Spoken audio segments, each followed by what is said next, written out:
Hariom friends OD online channel आपको स्वागत।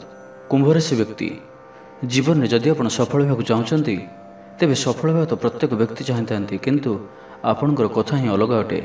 एपरि स्थले आज आम चर्चा करवा कुंभ राशि विषय में।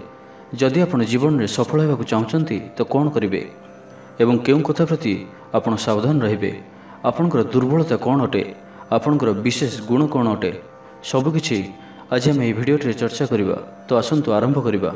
यही प्रेडिक्शन चंद्र राशि पर आधारित अटे, अर्थ आपणकर नाम राशि कुंभ अटे किंबा चंद्र राशि कुंभ अटे तो यह भिडियोटी आपणको पई अटे। तो कुंभ राशि व्यक्ति सबुठारु अलग सबुठारु विशेष होइथांती। कुंभ राशि व्यक्तिंकर सबकिछि ही विशेष होइथाए। आमे पूर्वर भी आपणको विषय रे बहुत किछि कथा मान कहिछु एवं आशा करूछु कि आपणको सबकिछि पसंद आसिथिबो। तेबे एही भिडियोटी मध्ये जदि आपणको भल लागे तेबे लाइक टे करंतु। तेबे आमे तो बहुत अधिक किछि कुंभ राशि विषय रे आगुर कहि सारि अछु।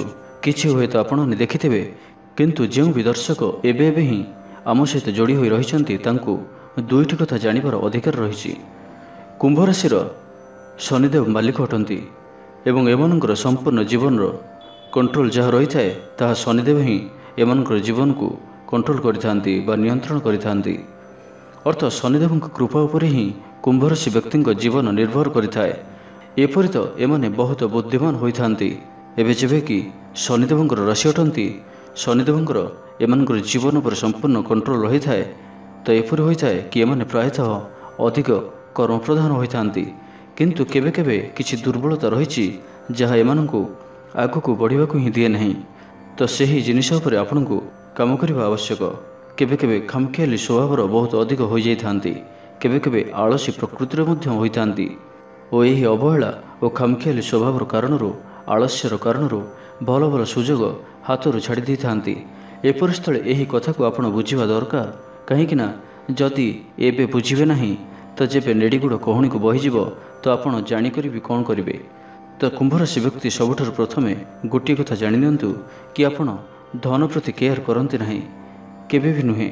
कुंभ राशि व्यक्ति धनर अधिक केयर करंती नहीं और जदि काम चली जाए तो सेविंग्र भी चिंता करंती नहीं। तो यह कौन ठीक अटे? गोटे थर आखि बंद कर चिंता करी देखंतु। मानुची यह आपणकर राशिर गुण अटे, राशिगत स्वभाव अटे, किंतु कौन यह बदल जाई परिबो नाही।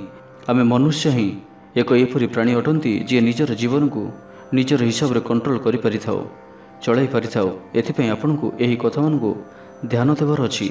धन आसु एथिपई आपण कोन करिवे, केवल ताहा नुहे धन आसु एवं संचय हेउ एथिपई मध्ये आपनकु कोन करिबाक पड़िबो ताहा मध्ये जानिबा निहाती आवश्यक। और द्वितीय कथा आपनकर दुर्बलता मध्ये आसंतु जानि नेबा। एही जे कुंभ राशि व्यक्ति होइथांती केबे केबे कोनोसी निशा द्रव्यर शिकार मध्ये हो जाती, निशा सेवन करने को लगी जाती। तेबे समस्त कुंभ राशि व्यक्ति एपरी होई न थांती, किंतु बहुत व्यक्ति मध्ये एपरी देखा जाइथांती जे कि निशा सेवन प्रति एमानकर दुर्बलता रही थाए। और प्रायतः देखा जाए कि केबे केबे कार्य को घुंचाइबार अभ्यास भी एमानकठार देखा जाए। अर्थ छाड़ पर करनेबा काली की करबा आलसी प्रकृतिर हो जाती। तेबे यह नुहे जे एही गुणटी सर्वदा एपरी रही थाए, किंतु प्रायतः एमाने यही गुणर कारणरू फसी जाइथांती एवं एमानकर पाखरे बहुत भल मित्र मध्य नथांती और भल साथी मध्य नथांती। प्रायतः एपरि होइथाए कि कुंभ राशि व्यक्ति निज लोकंक द्वारा ही ठकामीर शिकार होइथांती। कुंभ राशि व्यक्ति निज द्वारा ही ठकामीर पड़िथांती। एमानक पाखरे ना तो भल मित्रटीए थाए ना ही भल साथीटीए थाए। तो एठारे आपनकु निज उपरे ही भरोसा रखी आगकु बढ़िबार अछि। एथिपई केवल कर्मप्रधान हुअन्तु। तेबे जार शनिदेव ही स्वामी ग्रह अटंती से माने स्वभावतः ही कर्मप्रधान होइथांती। ता सहित आमे हमर प्रत्येक वीडियो माध्यम प्रायतः सभी को कही था कि आपण सर्वदा कर्मप्रधान रुहंतु। जेबे आपण कर्मप्रधान होइथांती तेबे सफलता आपन को आज की काली न मिलने मध्य दिने ना दिने निश्चय ही आपन को प्राप्त हेबो। कारण पुरुषार्थ बल रे सब किछि प्राप्त करा जाय पारे। ओ आमे मनुष्य ही एपरि अटु जे कि आजिर कर्म को काली भोग करिथाओ। भल करिवे तो काली भल ही शुभ ही प्राप्त हेबो और खराब कर्म करिवे तो खराब ही निश्चय मिलिबो। एथिपई आपण सर्वदा कर्मप्रधान हुअन्तु, भल कर्म करंतु। तो आमे चर्चा करथिले कि काम को टाळिबार अभ्यास विषय रे। किछि व्यक्ति निशाद्रव्यर मध्य शिकार हो जाइथांती। आपणक पाखरे ना ही भल मित्रटीए थाए ना ही भल साथीटीए। तेबे एपरि काहींक होइथाए? ତ ଏହାର କାରଣ ହୋଇଥାଏ ଆପଣଙ୍କର କୁଣ୍ଡଳୀର ଶୁକ୍ର। ଏହାର ପଛରେ ଆପଣଙ୍କର ଶୁକ୍ର ହିଁ ମୁଖ୍ୟ କାରଣ ହୋଇଥାଏ। ତେବେ ଆପଣ ଚାହୁଁଛନ୍ତି କି ଆପଣଙ୍କର ସବୁକିଛି ଆପଣଙ୍କ ପାଖରେ ହିଁ ରହୁ, ଆପଣଙ୍କର ଦୁର୍ବଳତା ଉପରେ ଆପଣ ବିଜୟ ପ୍ରାପ୍ତ କରନ୍ତୁ। ତ କ'ଣ କରିବେ ଦେଖନ୍ତୁ, ଶୁକ୍ରଙ୍କୁ ପ୍ରସନ୍ନ କରିବା ପାଇଁ ସକାଳୁ ଶୀଘ୍ର ଉଠିବାର ଅଭ୍ୟାସ କରନ୍ତୁ ଓ ସପ୍ତାହରେ ଗୋଟିଏ ଦିନ ଉପବାସ କରନ୍ତୁ। ଆପଣଙ୍କର ଇଚ୍ଛା ଅନୁଯାୟୀ ଉପବାସ ଯେଉଁଦିନ ବି ରଖିପାରିବେ। ତେବେ ଯାହା ବି ପୂର୍ବରୁ ଆମେ ଆପଣଙ୍କୁ କହିଛୁ କି ଆପଣଙ୍କର ଧନର ସ୍ଥିତି ଯଦି କାମ ଚଳିଯାଉଥାଏ ତ ଆପଣ ନା ହିଁ ସେଭିଂର ଚିନ୍ତା କରିଥାନ୍ତି ଓ ନା ହିଁ ଆପଣ ଅଧିକ ଧନର ଇଚ୍ଛା ରଖିଥାନ୍ତି। ତେବେ ଧନ ବି କମାନ୍ତୁ ଓ ଅଧିକ ଧନ ବି ଆସୁ ଓ ସଞ୍ଚୟ ବି ହେଉ। ଏଥିପାଇଁ ଆପଣ କ'ଣ କରିବେ, ତ ଆପଣଙ୍କୁ ବୃହସ୍ପତିଙ୍କୁ ମନାଇବାକୁ ପଡ଼ିବ।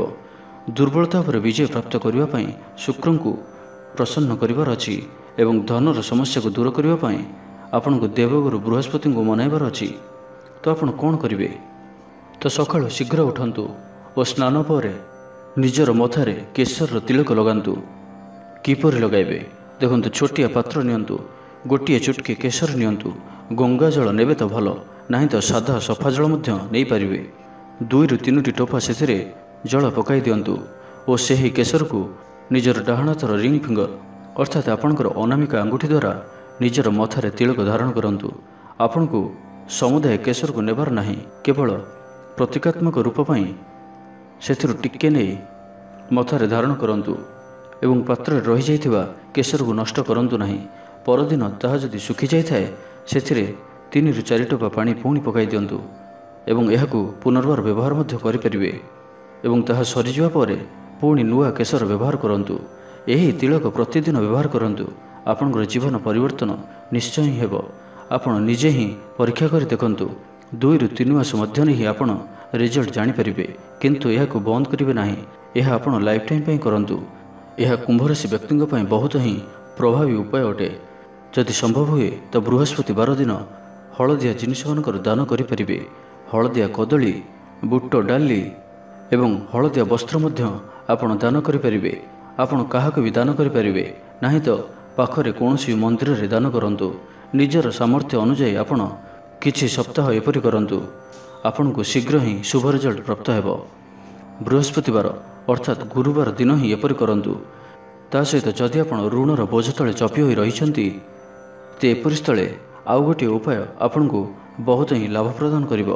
କାହିଁକି ନା ବହୁତ ଦର୍ଶକ ଏପରି ବି ଅଛନ୍ତି ଯିଏକି ପ୍ରାୟତଃ କହିଥାନ୍ତି ଆମେ ଋଣର ବୋଝ ତଳେ ଚାପି ହୋଇଗଲୁଣି, କିଛି ବୁଦ୍ଧି ବାଟ ହିଁ ଦିଶୁନି। ତ ଆପଣ ଭୟ କରନ୍ତୁ ନାହିଁ, ସମୟରେ ହିଁ ସବୁକିଛି ଠିକ୍ ହୋଇଯାଇଥାଏ।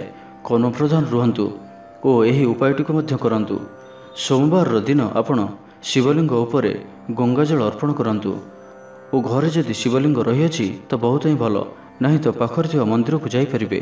ତା ସହିତ ଗୋଟିଏ ଧଳା ରୁମାଲ ନିଅନ୍ତୁ ଓ ସେଥିରେ ଧଳା ଅକ୍ଷତ ଅର୍ଥାତ୍ ଟିକିଏ ବି ଭାଙ୍ଗିନଥିବା ଚାଉଳ, ଆପଣ ଚାଉଳକୁ ବାଛି କରି ବି ନେଇପାରିବେ ଓ ସେହି ଚାଉଳକୁ ସେହି ରୁମାଲରେ ରଖି ବାନ୍ଧି ଦିଅନ୍ତୁ ଏବଂ ତାହାକୁ ପୂଜା ସ୍ଥାନରେ ରଖନ୍ତୁ। କିନ୍ତୁ ଧ୍ୟାନ ରଖନ୍ତୁ କି ଅକ୍ଷତ ଚାଉଳ ହିଁ ନେବେ, କାରଣ ଆପଣ ଯେପରି କରିବେ ସେପରି ହିଁ ପାଇବେ।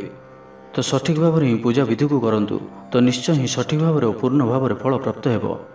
ତ ଏହି ଛୋଟିଆ ଛୋଟିଆ ଉପାୟମାନ ଆପଣଙ୍କୁ ଆପଣଙ୍କର ଲାଇଫକୁ ସୁନ୍ଦର କରିପାରେ। ତ ଏତିକିରେ ହିଁ ମୁଁ ଆପଣଙ୍କଠାରୁ ବିଦାୟ ନେଉଛି ଓ ପୁଣି ଚର୍ଚ୍ଚା କରିବା କୌଣସି ଏକ ନୂଆ ଟପିକ୍ ଉପରେ।